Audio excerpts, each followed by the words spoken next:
में एक बहुत बड़े बिजनेसमैन थे, यानी व्यापारी थे।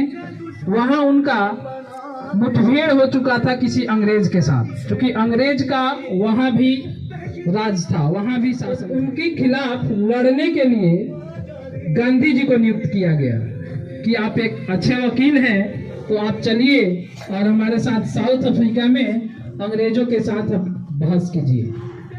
गांधी जी यहाँ से चले गए 1888 के आसपास और वहां गए और पहली बार सत्याग्रह उन्होंने साउथ अफ्रीका में चलाया और वे सक्सेसफुल भी हुआ, सफलता मिली उनके सत्याग्रह को और दादा अब्दुल्ला को न्याय दिलवाए।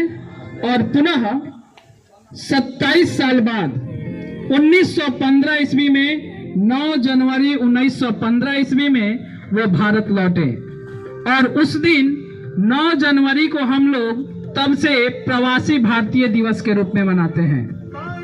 और गांधी जी भारत तो लौट आए, लेकिन उस समय भारत की जो स्थिति थी वो अत्यंत ही दयनीय थी, क्योंकि अंग्रेज यहाँ पे हावी थे। यहाँ उन्होंने जब 15 में आए तो सबसे पहले 1916 में लखनऊ में जो था कांग्रेस के अधिवेशन में वे सदस्य बने और सदस्य बनने के बाद वहां BHU के उद्घाटन में बनारस हिंदू विश्वविद्यालय, जो कि जिनकी स्थापना पंडित महामना मदन मोहन मालवीय जी किए थे, उनके जो शुरुआत हुआ वहां पे गांधी जी गए और गांधी जी सबसे पहले 1916 में भारतीयों का विशाल जनसभा को संबोधित किया और तब से वो भारतीय राजनीति में उनका एक अहम योगदान शुरू हुआ और उस दिन से एक युग चला। उस युग के नाम गांधी युग के नाम से हम लोग जानते हैं। और गांधी युग का पहला जो सूत्रपात हुआ वो चंपारण सत्याग्रह के नाम से आप लोग जानते हैं, जो सन 1917 में हमारे चंपारण में हुआ। आपको पता है कि उस समय चंपारण के एक किसान नेता थे, नाम था उनका राजकुमार शुक्ल। और वो राजकुमार शुक्ल जब यहाँ चंपारण की स्थिति अत्यंत ही दयनीय थी, 3 कठिया प्रथा के चलते, नीलहा आंदोलन के चलते, तो उन्होंने गांधी जी से जाकर लखनऊ में मिले और बोले कि आप हमारे चंपारण में आइए। चंपारण के किसानों की दुर्दशा जो है अत्यंत ही दयनीय है।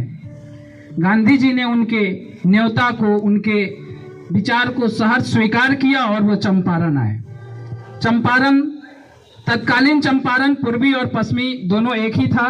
बाद में ये 1972 में प्रशासनिक सुविधाओं के हिसाब से उसको 2 भागों में बांट दिया गया, लेकिन उस समय चंपारण एक ही था। गांधी जी जब यहाँ आए तो यहाँ किसानों की स्थिति को देखा। उन्होंने चंपारण के भितभरवा मठ से, जो कि अभी वर्तमान में पश्चिमी चंपारण में है, भितभरवा मठ से उन्होंने चंपारण सत्याग्रह की शुरुआत किया और यह बहुत ही अच्छा अभियान था।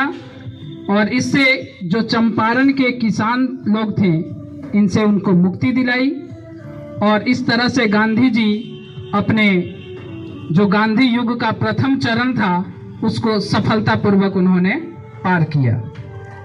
तत्पश्चात उन्होंने सविनय अवज्ञा आंदोलन चलाया, फिर बहुत बार जेल भी गए और फिर जेल से वापस भी आए।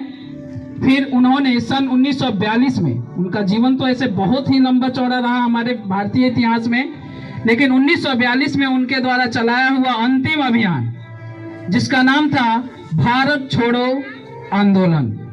और भारत छोड़ो आंदोलन में गांधी जी ने एक शब्द, जो कि अहिंसा के पुजारी थे, अहिंसा का पाठ उन्होंने पूरे जिंदगी पढ़ाया, लेकिन उन्होंने 1942 में भी कहा कि करो या मरो, डू और डाई, या तो करो फिर मरो या मरो, यानी करो और नहीं तो मरो, दूसरी कोई उपाय नहीं है। और तब जाकर 1942 का ये जो आंदोलन था, भारत छोड़ो आंदोलन, यह 1947 में हमें आज़ादी दिलाई और इस प्रकार हम लोग